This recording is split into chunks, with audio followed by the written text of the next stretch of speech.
It is with a heavy heart that I take up my pen to write these, the last words in which I shall ever record the singular gifts by which my friend, Mr. Sherlock Holmes, was distinguished.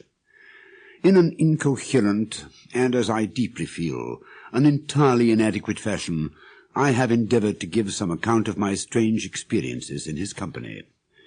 But it was my intention to have said nothing of that event which has created a void in my life which the lapse of 2 years has done little to fill. My hand has been forced, however, by the recent letters in which Colonel James Moriarty defends the memory of his brother, and I have no choice but to lay these facts before the public exactly as they occurred. It lies with me to tell for the first time what really took place between Professor Moriarty and Mr. Sherlock Holmes. It may be remembered that after my marriage and my subsequent start in private practice, the very intimate relations which had existed between Holmes and myself became, to some extent, modified. He still came to me from time to time when he desired a companion in his investigations, but these occasions grew more and more seldom.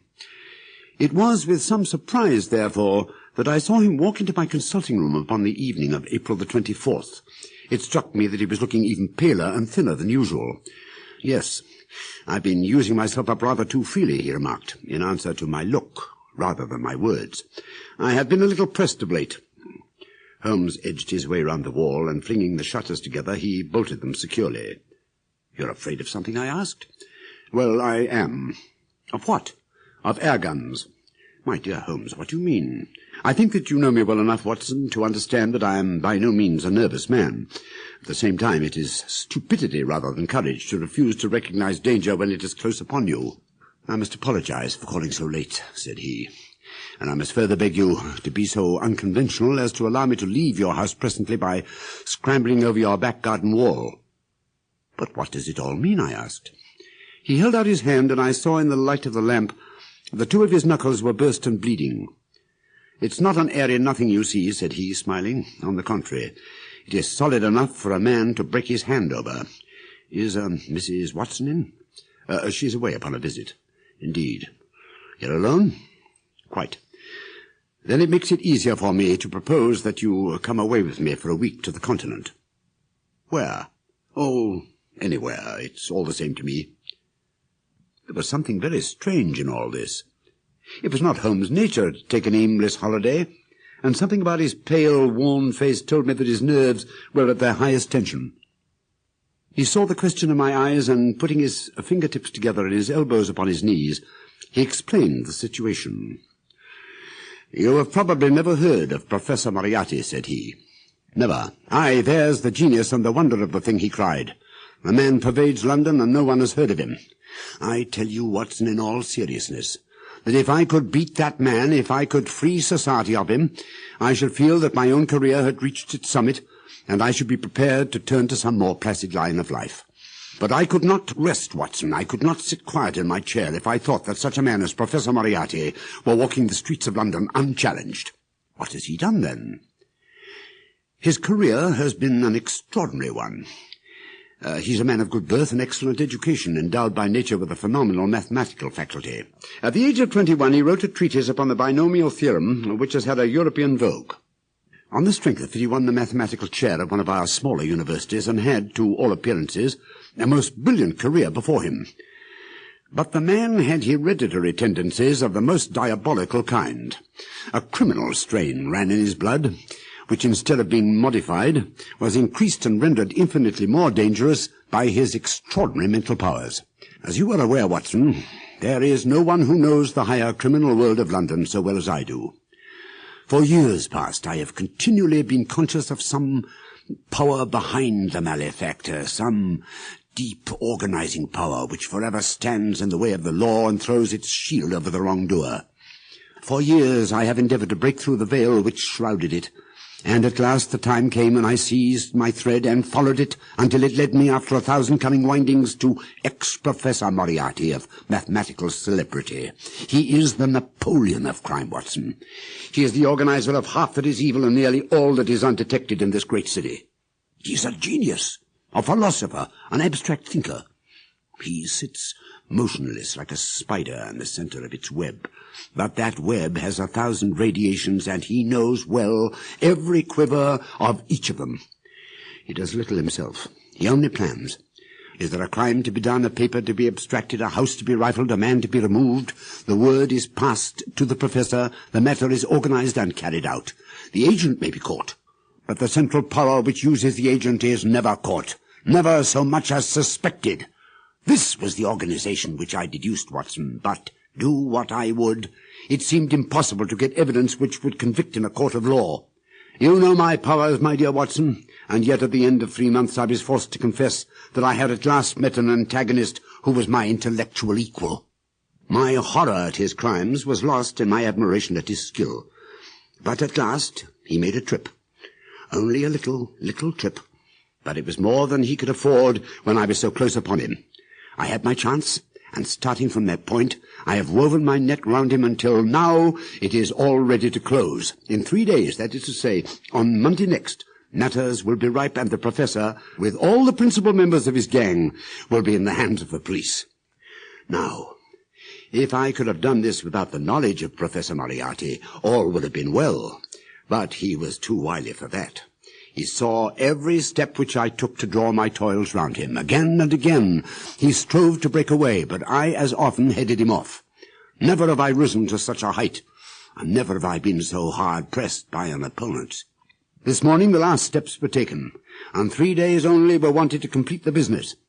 I was sitting in my room thinking the matter over when the door opened and Professor Moriarty stood before me. My nerves are fairly proof, Watson, but I must confess to a start when I saw the very man who had been so much in my thoughts standing there on my threshold. His appearance was quite familiar to me. He is extremely tall and thin. His forehead domes out in a white curve, and his 2 eyes are deeply sunken in his head. His shoulders are rounded from much study, and his face protrudes forward and is forever slowly oscillating from side to side in a curiously reptilian fashion. He peered at me with great curiosity in his puckered eyes. "You have less frontal development than I would have expected," said he at last. "It's a dangerous habit to finger loaded firearms in the pocket of one's dressing gown." The fact is that upon his entrance I had instantly recognized the extreme personal danger in which I lay. The only conceivable escape for him lay in silencing my tongue. At his remark I drew the weapon out and laid it cocked upon the table. He smiled and blinked, but there was something about his eyes which made me feel very glad that I had it there. "You evidently don't know me," said he. "On the contrary," I answered, "I think it is fairly evident that I do. Pray take a chair. I can spare you 5 minutes, if you have anything to say." "All that I have to say has already crossed your mind," said he. "Then possibly my answer has crossed yours," I replied. "You stand fast?" "Absolutely." He clapped his hand into his pocket, and I erased the pistol from the table, but he merely drew out a memorandum book in which he had scribbled some dates. "You crossed my path on the 4th of January, said he. "On the 23rd you incommoded me. In the middle of February I was seriously inconvenienced by you. At the end of March I was absolutely hampered in my plans, and now at the close of April the situation is becoming an impossible one." "Have you any suggestion to make?" I asked. "You must drop it, Mr. Holmes," said he, swaying his face about. "You really must, you know." "After Monday," said I. "Tut, tut," said he. "I am quite sure that a man of your intelligence will see there can be but one outcome. It has been an intellectual treat to me to see the way in which you have grappled with this affair, and I say unaffectedly that it would be a grief to me to be forced to take extreme measures." "Danger is a part of my trade," I remarked. "This is not danger," said he. "It is inevitable destruction. You hope to beat me. I tell you that you will never beat me. If you are clever enough to bring destruction upon me, rest assured that I shall do as much to you." "You have paid me several compliments, Mr. Moriarty," said I. "Let me pay you one in return when I say that if I were assured of the former eventuality, I would, in the interests of the public, cheerfully accept the latter." "I can promise you the one, but not the other." He turned his rounded back upon me and went peering and blinking out of the room. I went out about midday to transact some business. As I passed the corner which leads onto Welbeck Street crossing, a 2-horse van whizzed round and was on me like a flash. I sprang and saved myself by the fraction of a second. I kept to the pavement after that, Watson, but as I walked down Beer Street, a brick came down from the roof of one of the houses and was shattered to fragments at my feet. Now I have come round to you, and on my way I was attacked by a rough with a bludgeon. I knocked him down, and the police have him in custody. But I can tell you with most absolute confidence that no possible connection will ever be traced between him and the retiring mathematical coach, who is, I dare say, working out problems upon a blackboard 10 miles away. I'd often admired my friend's courage, but never more than now, as he sat checking off a series of incidents which must have combined to make up a day of horror. "You will spend the night here," I said. "No, my friend. You might find me a dangerous guest. I have my plans laid, and all will be well. Therefore I cannot do better than to get away for the few days which remain before the police are at liberty to act. It would be a great pleasure to me if you would come on the continent with me." "Oh, my practice is quiet," said I, "and I have an accommodating neighbour. I shall be glad to come. Where shall I meet you?" "At the station. The second first-class carriage from the front will be reserved for us." "The carriage is our rendezvous, then?" "Yes." With a few more hurried words as to our plans for the morrow, he rose and came out with me into the garden, clambering over the wall which leads into Mortimer Street and immediately whistling for a hansom, in which I heard him drive away. In the morning I obeyed Holmes' injunctions to the letter, and I had no difficulty in finding the carriage which he had indicated, the less so as it was the only one in the train which was marked engaged. My only source of anxiety now was the non-appearance of Holmes. The station clock marked only 7 minutes from the time when we were due to start. In vain I searched among the groups of travellers and leave-takers for the lithe figure of my friend. There was no sign of him. I spent a few minutes in assisting a venerable Italian priest who was endeavouring to make a porter understand in his broken English that his luggage was to be booked through to Paris. Then, having taken another look around, I returned to my carriage, where I found that the porter, in spite of the ticket, had given me my decrepit Italian friend as a travelling companion. It was useless for me to explain to him that his presence was an intrusion, for my Italian was even more limited than his English. So I shrugged my shoulders resignedly and continued to look out anxiously for my friend. A chill of fear had come over me, as I thought that his absence might mean that some blow had fallen during the night. Already the doors had all been shut, and the whistle blown when— "My dear Watson," said a voice, "you have not even condescended to say good morning."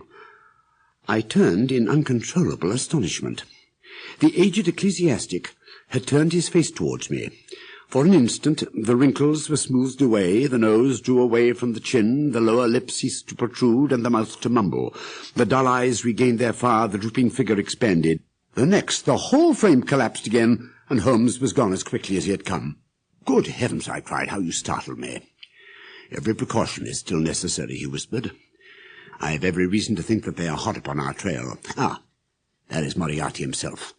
The train had already begun to move as Holmes spoke. Glancing back, I saw a tall man pushing his way furiously through the crowd.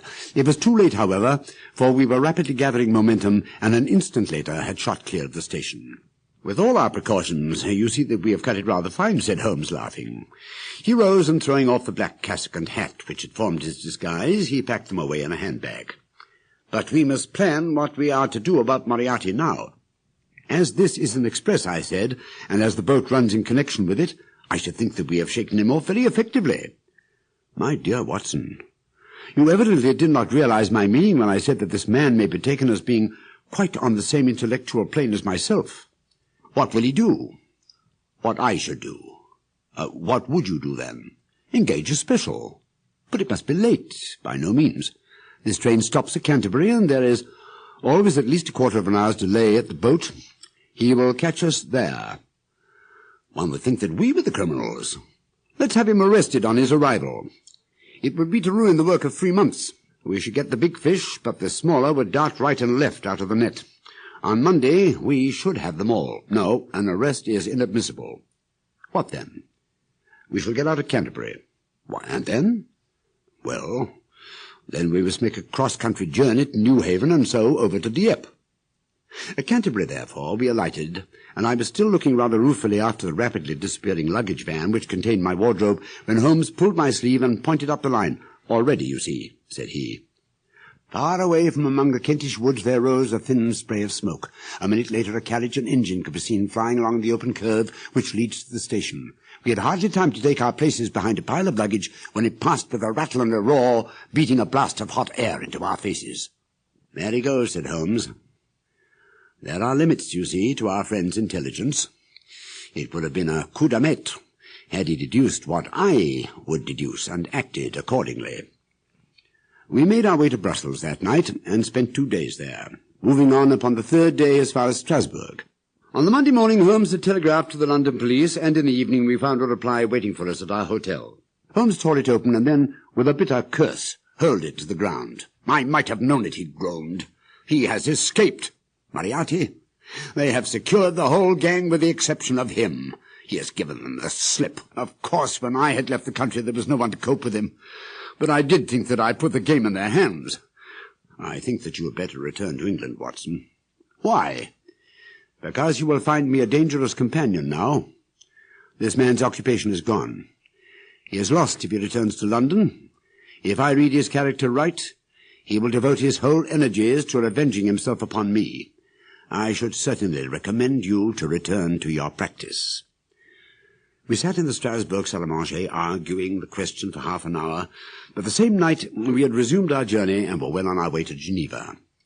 For a charming week we wandered up the valley of the Rhone, and then, branching off at Luc, we made our way over the Gemmi Pass, still deep in snow. It was a lovely trip. The dainty green of the spring below, the virgin white of the winter above. But it was clear to me that never for one instant did Holmes forget the shadow which lay across him. In the homely alpine villages or in the lonely mountain passes, I could still tell by his quick glancing eyes and his sharp scrutiny of every face that passed us that he was well convinced that walk where we would, we could not walk ourselves clear of the danger which was dogging our footsteps. And yet, for all his watchfulness, he was never depressed. On the contrary, I can never recollect having seen him in such exuberant spirits. Again and again he referred to the fact that if he could be assured that society was freed from Professor Moriarty, he would cheerfully bring his own career to a conclusion. It was on the 3rd day of May that we reached the little village of Maringen, where we put up at the Englischerhof, then kept by Peter Stuyler the elder. At his advice, on the afternoon of the 4th, we set off together with the intention of crossing the hills and spending the night at the hamlet of Rosenley. We had strict injunctions, however, on no account to pass the falls of Reichenbach, which are about halfway up the hills, without making a small detour to see them. It was indeed a fearful place. The torrent, swollen by the melting snow, plunges into a tremendous abyss from which the spray rolls up like the smoke from a burning house. The shaft into which the river hurls itself is an immense chasm lined by glistening coal-black rock and narrowing into a creaming, boiling pit of incalculable depth. We stood near the edge, peering down and listening to the half-human shout which came booming up with the spray out of the abyss. The path had been cut halfway round the fall to afford a complete view, but it ends abruptly and the traveller has to return as he came. We had turned to do so when we saw a Swiss lad come running along it with a letter in his hand. It bore the mark of the hotel which we had just left, and was addressed to me by the landlord. It appeared that within a very few minutes of our leaving, an English lady had arrived who was in the last stages of consumption. A sudden hemorrhage had overtaken her. It was thought that she could hardly live a few hours, but it would be a great consolation to her to see an English doctor, and if I would only return, etc., etc., etc. The good Stuyler assured me in a postscript that he would himself look upon my compliance as a very great favour. The appeal was one which could not be ignored. Yet I had my scruples about leaving Holmes. It was finally agreed, however, that he should retain the young Swiss messenger with him as guide and companion while I returned to Maringen. As I turned away, I saw Holmes with his back against a rock and his arms folded, gazing down at the rush of the waters. It was the last that I was ever destined to see of him in this world. When I was near the bottom of the descent, I looked back. It was impossible from that position to see the fall, but I could see the curving path which winds over the shoulder of the hills and leads to it. Along this a man was, I remember, walking very rapidly. I noted him and the energy with which he walked, but he passed from my mind again as I hurried on upon my errand. It may have been a little over an hour before I reached Maringen. Old Stuyler was standing at the porch of his hotel. "Well," said I, as I came hurrying up, "I trust that she's no worse." A look of surprise passed over his face. and at the first quiver of his eyebrows my heart turned to lead in my breast. "You did not write this?" I said, pulling the letter from my pocket. "There is no sick Englishwoman in the hotel?" "Certainly not," he cried. "But it has the hotel mark upon it." "Ah, it must have been written by that tall Englishman who came in after you had gone. He said—" But I waited for none of the landlord's explanation. In a tingle of fear I was already running down the village street. It had taken me an hour to come down. For all my efforts, 2 more had passed before I found myself at the fall of Reichenbach once more. There was Holmes' alpine stock still leaning against the rock by which I had left him. But there was no sign of him, and it was in vain that I shouted. My only answer was my own voice reverberating in a rolling echo from the cliffs around me. It was the sight of that alpine stock which turned me cold and sick. He had not gone to Rosenlei then. He had remained on that 3-foot path with sheer wall on one side and sheer drop on the other, until his enemy had overtaken him. The young Swiss had gone too. Who was to tell what had happened then? I stood for a minute or two to collect myself, for I was dazed with the horror of the thing. Then I began to think of Holmes' own methods and to try to practice them in reading this tragedy. It was, alas, only too easy to do. The blackish soil is kept forever soft by the incessant drift of spray, and a bird would leave its tread upon it. 2 lines of footmarks were clearly marked along the farther end of the path, both leading away from me. There were none returning. A few yards from the end, the soil was all ploughed up into a patch of mud, and the brambles and ferns which fringed the chasm were torn and bedraggled. I lay upon my face and peered down into the spray spouting up all around me. It had darkened since I left, and now I could only see here and there the glistening of moisture upon the black walls, and far away down at the end of the shaft the gleam of the broken water. I shouted, but only that same half-human cry of the fall was borne back to my ears. But it was destined that I should, after all, have a last word of greeting from my friend and comrade. From the top of a boulder, the gleam of something bright caught my eye, and, raising my hand, I found that it came from the silver cigarette case which he used to carry. As I took it up, the small square of paper upon which it had lain fluttered down to the ground. Unfolding it, I found that it consisted of 3 pages torn from his notebook and addressed to me. "My dear Watson," it said, "I write these few lines through the courtesy of Mr. Moriarty, who awaits my convenience for the final discussion of those questions which lie before us. I am pleased to think that I shall be able to free society from any further effects of his presence, though I fear that it is at a cost which will give pain to my friends, and especially, my dear Watson, to you. I have already explained to you, however, that my career had in any case reached its crisis, and that no possible conclusion to it could be more congenial to me than this. Indeed, if I may make a full confession to you, I was quite convinced that the letter from Maringa was a hoax. I made every disposition of my property before leaving England and handed it to my brother Mycroft. Pray give my greetings to Mrs. Watson, and believe me to be, my dear fellow, yours very sincerely, Sherlock Holmes." A few words may suffice to tell the little that remains. An examination by experts leaves little doubt that a personal contest between the 2 men ended, as it could hardly fail to end in such a situation, in their reeling over locked in each other's arms. Any attempt at recovering the bodies was absolutely hopeless, and there, deep down in that dreadful cauldron of swirling water and seething foam, will lie for all time the most dangerous criminal and the foremost champion of the law of their generation, whom I shall ever regard as the best and wisest man whom I have ever known.